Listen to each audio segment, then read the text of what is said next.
Dobar večer, dragi gledatelji. Nikola Tesla je ušao u dom hrvatskih likovnih umjetnika.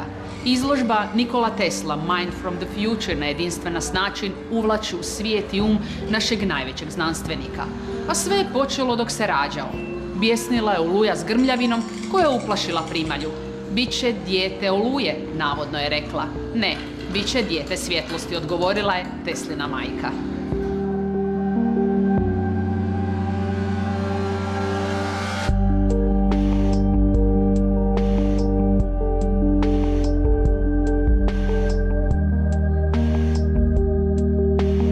Tesla je zapravo jedan sustav, jedan način života, jedan primjer, jedna smjernica, jedna velika inspiracija.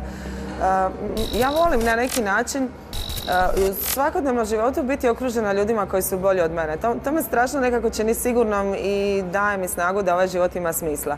A kad naletite doslovno na Teslu koji još i piše da su umjetnici najvažnija bića na svijetu, da nije bilo umjetnika, da ne bi bilo ničeg što je on stvorio, onda je to bio jedan veliki upitnik koji je iz nekakve poniznosti koju sam osjećala prema njemu kao velikom umu, mi se nekako činilo da bi možda mogla proučiti šta to on zapravo želi nama reći. I u tom proučavanju smo zapravo otkrili kao da smo ko Alica, doslovno, kao da smo upali u jedan sukus priča, ideja koje je sam Tesla generirao i sam Tesla povezivao, koje su nama davali zapravo impuls da idemo svojim putevima, ne njegovim, nego svojim. I to je odlika svakog genijalnog uma koji nikad ništa ne radi na način na koji je prije toga rađen i zapravo vam daje snagu da vjerujete da i ako ste sami takvi, da je to dobar put i ići tim putem. I on je kao neko sidrište dok vas ljudi ne počnu shvaćati i prihvaćati. Tesla je kao neko sidrište i kao jedan okvir u kojem se možete osjećati sigurno. A da ne govorim o tome da ovom izložbom pričamo o njemu kao jednom znanstveniku i umjetniku istovremeno, gdje je u kreativnosti polaritet uopće ne postoji. Možda je najbolje ga usporediti sa Leonardom, gdje se tako za Leonarda smatralo da je, svi će reći za Leonarda da je umjetnik, ali naravno on nije samo umjetnik, on je možda veći znanstvenik nego i umjetnik kada krenemo istraživati tu njegovu drugu stranu koja je zapravo integralna. Ali kompleksnost tih osobnosti je vrlo teška za percepciju toj integralnosti i zato smo se mi odlučili kao umjetnici s tom rukom koju nam je Tesla pružio kroz svoja pisanja, kroz svoj život, kroz svoj stav od prehrane, oblačenja, šetanja, druženja. Sam taj svijet u kojem je on živio u New Yorku je bio svijet jedne umjetničke elite, ne znanstvene elite, koje je on bio kao jedan glavni rotor, generator. I to su stvari koje su jako malo poznate jer je njegov drugi rad toliko snažan da ovo ispada kao toliko bespotrebno i nevažno u pričanju o Tesli. No međutim, situacija je potpuno obratna. Upravo takav životni stil mu je omogućio da bude tako snažan znanstvenik. I mislim da je to nešto što je stvarno veliki izazov. I drago mi je što sam taj svoj izazov prenijela na jako puno ljudi u cijelom svijetu, 11 godina baveći se s Teslom. I sad i u Hrvatskoj mislim da nas je na kraju preko 50 umjetnika, ilustratora, dizajnera, kipara. Ne samo oni koji sam pozvala i koji sam odabrala na natječaju su se priključili na ovu izložbu, nego su jednostavno pred kraj izložbe su nam svi dolazili i zajedno s nama stvarali i pomagali da napravimo baš jedan iskustveni prolaz kroz Teslin s umjetničke perspektive. Parad je interaktivna instalacija koja osvještava određene biološke procese u tijelu kao disanje i znojenje kože. Znači osoba pristupi radu, stavi se ovaj remen u području pupka i ako diše duboko sa donjim dijelom pluća, recimo da vam trbuh ekspandira i kontrahira se, onda ovo svjetlo registrira to i prikazuje u promjeni intenziteta svjetla, dok ova kvačica znači mjeri promjene u znojenju kože, kroz konduktivnosti kože. Tako da što ste uzbuđeni, što vam više srce radi, se više znojite, znači svjetlo mijenja boju u narančasto i crveno, a što ste opušteni ide u zeleno i plavo, recimo. Možete pokazati još? Može, nema frke. Znači sad dišem duboko. I sad da mi je sad tu recimo cura i postavi mi neko neugodno pitanje da li mi se neko sviđa ili nešto, bi odmah svjetlo išlo u crveno i tako, ili recimo pokušat ću ja sa disanjem izazvati. Ovaj rad rad zove se Kroz lišće nebo i evocira Teslin rodni kraj. Inspiracija je krenula od lista lipe i zanimljivo je reći za Teslu da on smatrao da ništa nije vrijednije promatranja od prirode. Tako da i ova instalacija na neki način pokušava dočarati taj Teslinu šetnju kroz šumu i pogled prema nebu i to njegovo vizionarstvo. Prvi intervju koji sam snimila o Tesli s umjetnicima je bio intervju sa sad preminulim Paula Foleyem, velikim simbolističkim slikarom, zbilja apsolutnim genijalcem, i kad sam sjela razgovarati s njim, prvo što me šokiralo je da on kao dječak poznavao Nikolu Teslu. A druga priča koju mi je rekao je bila da je on uvjeren da bi Tesla živio u Gaudijevom hotelu Attraction. Ja sam ga pitala o čemu se radi, na što misli, i onda mi je zapravo ispričao priču da je na prelazu stoljeća, 19. 20. stoljeća, jedna grupa investitora naručila od Gaudija futuristički hotel. Nisu oni tad znali da je to futuristički, ali Gaudi je bio ime, oni su bili veliki investitori i u toj nekoj igri poslali su pismo i Gaudi je poslao plan hotela koji je trebao biti sagrađen na lokaciji gdje je bio prvi Teslin laboratorij, kasnije je tu sagrađen World Trade Center koji je danas srušen, no međutim taj plan je tada predočavao građevinu koja je bila kao jedan svemirski brod u Njujorku, kao jedan grad u gradu, koja je po dimenzijama koje je Gaudi uplanirao bila veća i od kasnije sagrađenog Empire State Buildinga. Znači mi pričamo o vremenu kad je Niagara tek počela raditi, kad su se ideje o visokim zgradama tek počele razvijati. Gaudi dolazi sa jednom multipliciranom sagrada familijom u obliku hotela Attraction. Investitori su bili oduševljeni, ali se nisu usudili ići u taj projekt. Kako sam za taj projekt doznala od prvog umjetnika koji je zbilja fantastičan i jako ga volim i cijenim, iako mi je bio taj razgovor s njim važan, kako sam od njega doznala da je Tesla, on kao dječak ga upoznaje, njegov djeda bio dekorater nad Chrysleru i on je kao dječak sa djedom išao na gradilište, na Chrysler, gdje bi susretao Teslu koji je uživao gledati radnike i taj kraft koji je nastajao kroz Art Deco. Postalo mi je zapravo jasno da je Tesla jedan nevidljivi začetnik i implikator Art Decoa na neki način. Na jedan suptilni način, ne direktno svojim teorijama, svojim umjetničkim radom i svojim promišljanjem, ali prvenstveno tehnologijom kojom je stvorio, oslobodio takvu kreativnost i kroz taj suživot čovjeka i mašine o kojem je pričao, vjerujem, filozofski dao impuls tom stvaranju. I onda mi se činilo kad sam trebala ovaj predivan okrugli prostor transformirati u tu ideju Teslinog uma, nekako mi se činilo da ne mogu raditi klasičnu izložbu, da moram sagraditi jedan hotel.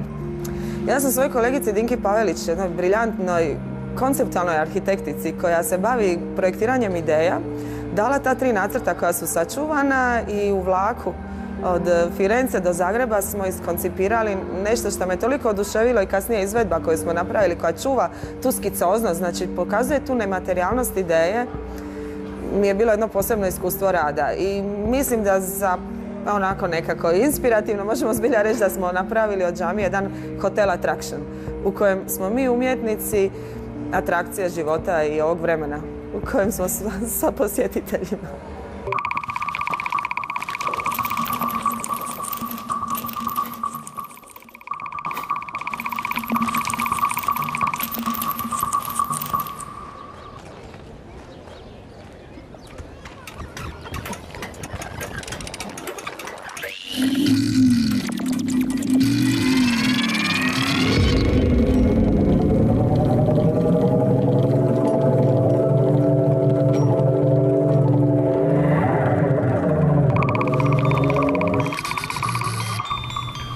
His belief was so firm, so he did experiment his own way, and people suspected that he was a crazy man, a madman. But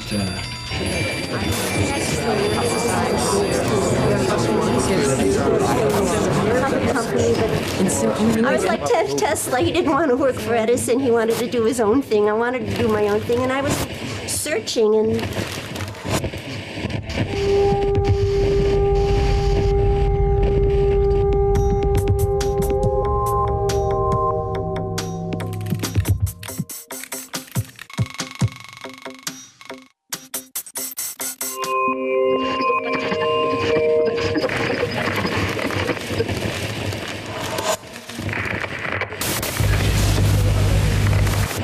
What intrigues me most about Tesla is people don't know who Tesla is. Here's the man, when I say, let's remove one name from history, Nikola Tesla, what happens? All the lights go out, everything stops working. And people say, what? Who is this guy?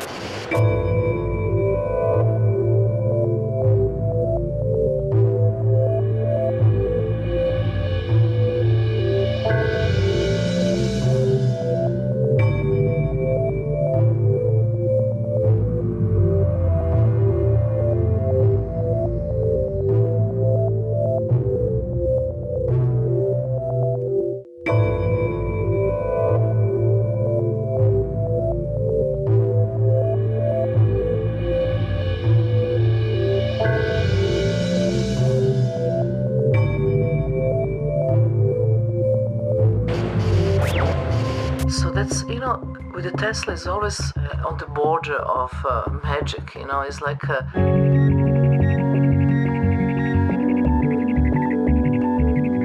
he was always some kind of positive personage in my imagination.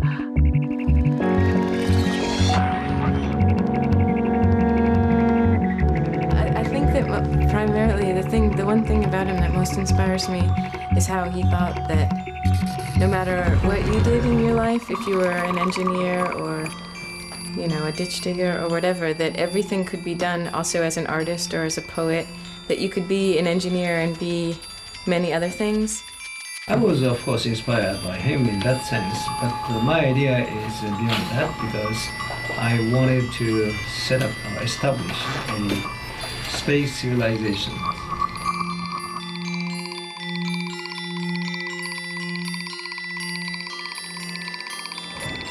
Mehaničke figure tvore centralnu instalaciju ovog postava, ali su doživjele svoju takvu transformaciju koju ni ja nisam očekivala. I moja ideja mehaničkih figura još od 2005. nije bilo ni YouTube-a ni iPhone-a. Je trebala tvoriti nešto ovako. Jedno scensko, multimedijalno dijelo koje će doslovno biti virtualna stvarnost, bez naočala, bez gadžeta, bez ekrana. Jer moj rad sa tehnologijom je u jednom trenutku kod mene došao do jednog stupnja kad me više uopće ta tehnologija sama kao takva nije zanimala. Recimo, mnogi se čude, ja na mobitelu nemam mail, ne koristim ga ekstenzivno. Koristim ga kao jedan komunikacijski uređaj koji mi je važan i komuniciram ja s jako puno ljudi u svijetu svaki dan. Ali nisam više htjela živjeti u tom ekranu. Cyberspace je za mene ekspandirao u real space. I htjela sam to iskustvo pokazati drugim ljudima i podijeliti s drugim ljudima. I od 2005. to putovanje do danas mehaničke figure su imale puno transformacija, ali uglavnom uvijek pretežito u filmskom formatu. I došavši u ovaj prostor, odlučivši taj filmski format rekreirati u 5 činova nečeg što je na granici filma i kazališne predstave. Znači što je beyond multimedija. Sa svim kolegama koji su sa mnom u tome sudjelovali, kojima sam dala potpunu slobodu da moje kroki ideje iz filma razvijaju prostorne ilustracije i instalacije, u trenutku kad sam se ja počela onako kao dijete igrati sa svojim prerađenim dijelom, sam znala da sam na dobrom putu. I tako da jeste, mehaničke figure su jedna velika priča zapravo, koja pričaju o čovjeku kao mašini, o umjetnoj inteligenciji, o refleksijama Tesle, svemu tome, ali oni su se toliko stopile sa novim dijelima koja su ušla u ovaj prostor, da ja ponekad i zaboravim da one tvore centralnu, ajmo to tako reći kustonskim rječnikom govoreno, centralnu instalaciju ove izložbe, jer one su zapravo kao jedan svijet koji je primio veliki broj novih umjetnika koji su stvorili nešto potpuno novo. Među njima su i mnogi mladi umjetnici koje ste. Da. I njihove radove, uvijek mi je nekako teško spominjati ih po imenice, jer nas je preko 20 na kraju baš umjetnika koji se bave aktivnom umjetnošću, a da ne govorim da i ostali suradnici koji su došli recimo u onoj produkciji, u stvaranju ove scenografije su zapravo također umjetnici, jer bez njihovog krafta mi ne bi mogli ovo stvoriti, ali morat ću ipak izdvojiti jednu skicu i Nikolu Vudraga koji nam je u jednom trenutku prikupljanja, kolažiranja umjetnika, inspiracija s kojima ćemo rekreirati staro djelo u novo, me nazvao Nikola Vudrag i rekao mi je da ima jedan super koncept koji bi volio sa mnom podijeliti. I na kavi tu preko puta umjetničkog paviljona, bilo je vruće, rano proljeće je startalo i on mi je pokazao skicu dalekovoda I ja sam ga pitala kao, bi li on bio spreman da tu skicu od 12 metara i 2 tone predstavimo u džamiji i da na taj način damo isto jednu počast Tesli kao dalekovodu bežičnih frekvencija. I tad kad smo o tome pričali o gradnji 12-metarske skice od 2 tone u HDL-u gdje imamo samo jedan ulaz, da ne pričam sad o tehničkim stvarima, onako, ideja je bila genijalna, ali kad smo prešli na samu realizaciju, vi trebate imati studio koji vam to omogućava. Mislim, umjetnik je jako mlad, 28 godina, potpuno povjerenje sam mu dala jer sam osjetila jako dobar, izvrstan kipar i razumije svoj posao, ali to je bio veliki izazov za sve nas. I kad je ušao u dijelovima u prostor galerije Bačva i kad sam ga vidjela kako raste i kako planinari kroz njega prolaze i kako ga spajaju za prostor u kojem on živi danas i živit će narednih nekoliko mjeseci, zbilja sam bila oduševljena. I onda sam zapravo nekako osjetila i taj prostor Bačve koji smo pretvorili u prostor suživota umjetnika i posjetitelja. Kako su te Gaudijeve sige koje je Dinka kreirala prema idejama koje smo imali, tako lijepo primili umjetnike, kako se umjetnici tako lijepo u tom osjećaju. I gore onda umjetnici koji su pristali da im dekonstruiram djelo u svojim mehaničkim figurama unutar postava svoje priče. Mislim da smo zapravo tom jednom suradnjom s kolegama pokazali da umjetnost nije singularna, da umjetnost nije samo individualna, da je jako važno biti u sinergiji s drugim kolegama i na način da im dozvolite da vam i doslovno modificiraju djelo na način da bi on bolje korespondirao široj slici koju želimo ispričati. Dugo se planiralo, dugo radilo i uspjelo je. Od čega ste konkretno krenuli kad ste započeli rad na ovom projektu? Ja sam pred 1 godinu dana došao do projekta, znači Helena je već imala naravno godinama iskustva, zapravo istraživala, imala je i iskustva i svoju ideju. Na konceptu smo zajedno na početku neku strukturu postavili i onda Helena krenula to popuniti sa sadržajem i dati mu život tom projektu i tako je uspjelo taj zajednički rad na tome na početku. Izložba ne završava u Meštrovićevom paviljonu. Ne, ovo je samo početak. Naravno, početak mora biti u Zagrebu. Imamo sreću što smo dobili Meštrovićev paviljon jer je lijepa priča. Meštrović i Tesla su se znali. Jedina bista koja je naručena sa strane Tesle kao portret je bila ta od Meštrovića. Nakon toga idemo u sve veće gradove gdje je Tesla živio i djelovao. Budimpešta, Prag, Pariz gdje je radio, New York i na kraju bi htjeli doći do Dubaja, Expo 2020. Ne kao zadnja točka, ali recimo kao kraj ovog ciklusa. Za nas kao HDLU je bilo izuzetno važan ovaj projekt jer smo pored brojnog autorskog tima Helene Bulaje Madunić imali priliku uključiti i 11 novo odabranih umjetnika, naših članova, koji su imali prilike stvarno na jednoj visokoj producentskoj razini raditi, izraziti svoje ideje, biti dostojanstveno honorirani, podržani i to nam je vrlo važno. Ja mislim da smo uspjeli ostvariti ono što je bilo planirano. Dobili smo jednu zanimljivu edukativnu izložbu. Dobili smo ulazak privatnog kapitala u ulaganje za izložbe, što na ovakav način nismo imali. Zapravo nakon 15 godina priča o tome da bi čekamo privatni kapital, prvi put je ušao s tim da privatni kapital poštuje viziju autora i daje neku novu vrijednost samoj kulturnoj sceni. Ovakva edukativna izložba je za nas novost u Hrvatskom društvu likovnih umjetnika.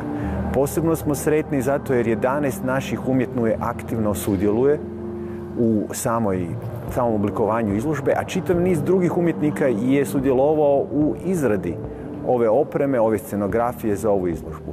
Mislim da ova izložba je jedan poseban doživljaj za sve koji će posjetiti. Mislim da je ovo početak uopće razmišljena da se izložbe mogu i u Hrvatskoj napraviti na ovakav način i da se mogu napraviti izložbe koje imaju veliki međunarodni potencijal. U Hrvatskoj po iskustvu od zadnjih, ja bih rekao, barem mojem, od zadnjih 20 godina bivanja na kulturnoj sceni, vidljivo je da ako želite pomake, morate dobiti obrazovanog i svjesnog pojedinca na neko mjesto koje može odlučivati. Da li u javnoj instituciji, da li u javnoj upravi ili u ovom slučaju da li u nekoj privatnoj firmi kao što je ovdje slučaj u Real Grupe. Ako postoji čovjek koji ima osjećaj za to, koji želi uložiti u kulturi, onda on može učiniti promjenu. Mislim da ovakve izložbe gdje se vidi jasan taj, ja bih rekao, filantropski i mecenatski način davanja nečega, mogu biti znak da se tako treba nešto učiniti dalje, mogu biti isto tako pokazatelj kakvi će biti rezultati.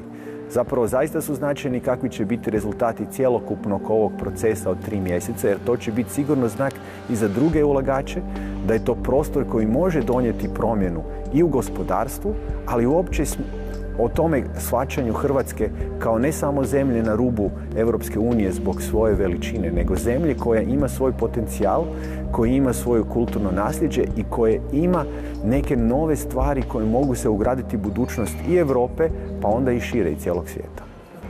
Helena, je li ovaj projekt ostvarenje vašeg sna? Mislim da je tek početak.